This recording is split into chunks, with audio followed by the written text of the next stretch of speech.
Neo అందిస్తోంది MBBS plus PG degree abroad options with లో cost fees. Chandrayaan 3 landing ని దేశమంతా ఉత్కంఠగా చూస్తూ ఉంటే మరోవైపు మన దేశ ప్రధాని నరేంద్ర మోడీ గారు మాత్రం దక్షిణాఫ్రికాలోని జోహెన్బర్గ్లోని బ్రిక్స్ సదస్సులో ఉన్నారు. ఆయన అక్కడి నుండే చంద్రయాన్ 3 ల్యాండింగ్ ని వీక్షించారు. మన చంద్రయాన్ 3 కంటే కూడా బ్రిక్స్ సదస్సుకి ఎందుకంత ప్రాముఖ్యత? అసలు బ్రిక్స్ అంటే ఏంటి, దానివల్ల మన భారతదేశానికి కలిగే లాభాలేంటి ఒకసారి చూద్దాం. బ్రిక్స్ పేరులోనే ఉంది, ఇది 5 దేశాల కూటమి. Brazil, Russia, India, China, south Africa, ఈ 5 దేశాలు కలిపితే బ్రిక్స్. ప్రపంచంలో ఏ దేశ ఉనికిని గుర్తించాలి అన్నా దాని జీడిపి, జనాభా, అభివృద్ధి ప్రాతిపదికన మాత్రమే ఆ దేశాన్ని గుర్తిస్తారు. అలా ఆవిర్భవించిందే బ్రిక్స్. ప్రపంచ దేశాలన్నిటినీ వాటి ఆర్థిక అభివృద్ధి, శక్తి సామర్థ్యాలు, రక్షణ, వ్యాపార, అలాగే సాంకేతిక అభివృద్ధిని బట్టి 3 రకాలుగా విభజించారు. 1 అభివృద్ధి చెందిన దేశాలు, 2 అభివృద్ధి చెందుతున్న దేశాలు, 3 వేగంగా అభివృద్ధి చెందుతున్న దేశాలు. వీటికే మరో పేరు ఎమర్జింగ్ ఎకానమీస్.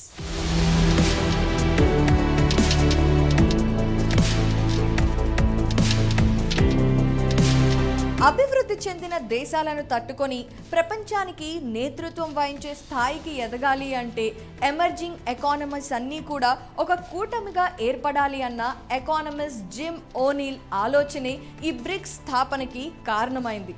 అసలు బ్రిక్స్ 2001లో స్థాపించబడింది.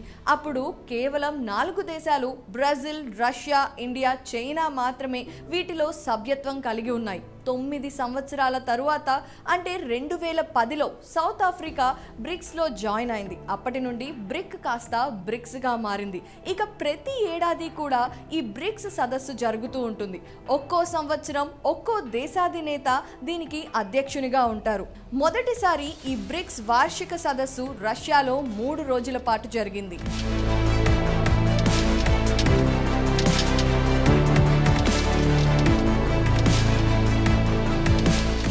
అనుకున్నట్టుగా ఒక దేశ ఉనికిని గుర్తించాలి అంటే దాని జనాభా శాతం, జీడిపి, అభివృద్ధి ప్రామాణికం.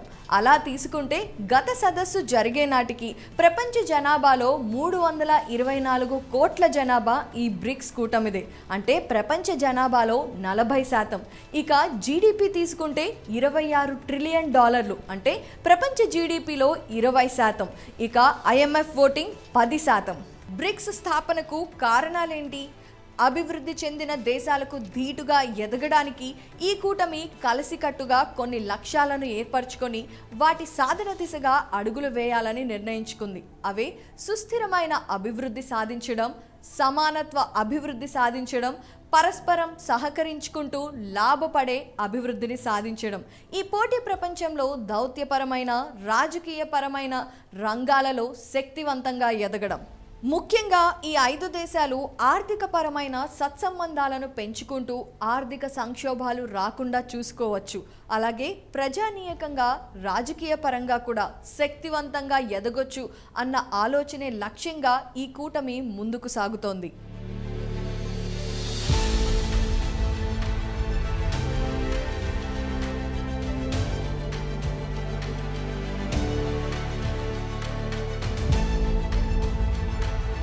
గత బ్రిక్స్ సదస్సులో చర్చించిన అంశాలు, తీసుకున్న నిర్ణయాలు. గత సంవత్సరం చైనాలో జరిగిన వర్చువల్ బ్రిక్స్ సమ్మిట్లో ముఖ్యంగా ఉగ్రవాదంపై పోరు, వాణిజ్య రంగం, పర్యావరణం, సైన్స్ అండ్ టెక్నాలజీ, ఆరోగ్యంపై ముఖ్యంగా చర్చలు జరిగాయి. అదేవిధంగా బ్రిక్స్లోని కొన్ని దేశాలు కొన్ని రంగాలలో ఎక్కువగా అభివృద్ధి చెందుతున్నాయి. ఉదాహరణకు చైనా పరిశ్రమల రంగంలో వేగంగా అభివృద్ధి చెందుతుంటే భారతదేశం సైన్స్ అండ్ టెక్నాలజీలో ముందడుగు వేస్తోంది. ఇలా బ్రిక్స్లోని 5 దేశాలు కూడా ఒకరికొకరు అభివృద్ధి చెందుతున్న రంగంలో సహాయం చేసుకుంటూ ముందుకు వెళ్లడం కూడా బ్రిక్స్ దేశాలకు కలుగుతున్న ఉపయోగం. గత సదస్సులో మన దేశ ప్రధాని నరేంద్ర మోడీ గారు బ్రిక్స్ స్టార్టప్ ఈవెంట్ కి డేటాబేస్ ని తయారు చేయాలని ప్రతిపాదనని తీసుకువచ్చారు. ఈ ప్రతిపాదనని ఆమోదించిన బ్రిక్స్ కూటమి ఈ బ్రిక్స్ స్టార్టప్ ఈవెంట్ ని ఇండియాలోనే నెలకొల్పాలి అని ఏకాభిప్రాయానికి వచ్చారు. ఇందులో భాగంగా మరో ముఖ్యమైన అంశం సర్క్యులర్ ఎకానమీ, అంటే రీసైకిల్ రీయూజ్ రంగాల అభివృద్ధికి తోడ్పడడం ద్వారా మాత్రమే ప్రపంచంలోని వ్యర్థాలను తొలగించడం సాధ్యం అనే ప్రతిపాదనను తీసుకువచ్చారు. అటు దిశగా ప్రయత్నాలు కూడా చేపట్టారు. 22 సంవత్సరాల క్రితం 4 దేశాలతో బ్రిక్ కూటమి ఏర్పడింది. ఆ తర్వాత బ్రిక్స్ గా మారి అంచెలంచెలుగా ఎదుగుతూ ఒక్కొక్క లక్ష్యాన్ని అధిగమిస్తూ ఈ సంవత్సరం 6 దేశాలు Ethiopia, Argentina, Egypt, Iran, UAE, Saudi Arabia దేశాలకు సభ్యత్వాన్ని కలిగించాలి అని నిర్ణయం తీసుకుంది. ఈ దేశాలకు సభ్యత్వం 2024 జనవరి నుండి అమల్లోకి రానుంది. ఈసారి 20 దేశాలు సభ్యత్వం కోసం దరఖాస్తు చేసుకోవటం చూస్తేనే బ్రిక్స్ ఎదిగిన తీరుని అర్థం చేసుకోవచ్చు. ఇక బ్రిక్స్ స్థాపించినప్పటి నుండి ఇప్పటి వరకు ఆయా దేశాల జీడిపి, ఆర్థికపరమైన ఉత్పాదక రంగాలలో అభివృద్ధి సాధించి IMF ఓటింగ్లో 10% షేర్ని కలిగి ఉండడం అనేది బ్రిక్స్ సాధించిన ఘనతగా చెప్పొచ్చు. కొసమెరుపు ఏంటి అంటే ఈ సదస్సు జరుగుతున్న సమయంలోనే చంద్రయాన్ 3 విజయవంతం అవ్వడం, అలాగే అక్కడి దేశాలన్నీ కూడా మనకి సక్సెస్ అందినందుకు విషెస్ చెప్పి భారతదేశంపై ఆ దేశాలకు ఉన్న ఇష్టాన్ని చాటుకున్నాయి. ఎకానమిస్ట్ జిమ్ ఓనీల్ ఆలోచన మేరకు 2050 నాటికి ప్రపంచ నేతృత్వం పశ్చిమ దేశాల నుండి బ్రిక్స్ దేశాలకు సొంతం కావాలనే ఆయన ఆశయం త్వరలో నెరవేరాలని, అటువైపుగా ప్రయాణం సాగిస్తున్న బ్రిక్స్ దేశాలు త్వరలోనే గమ్యానికి చేరాలని ఆశిద్దాం.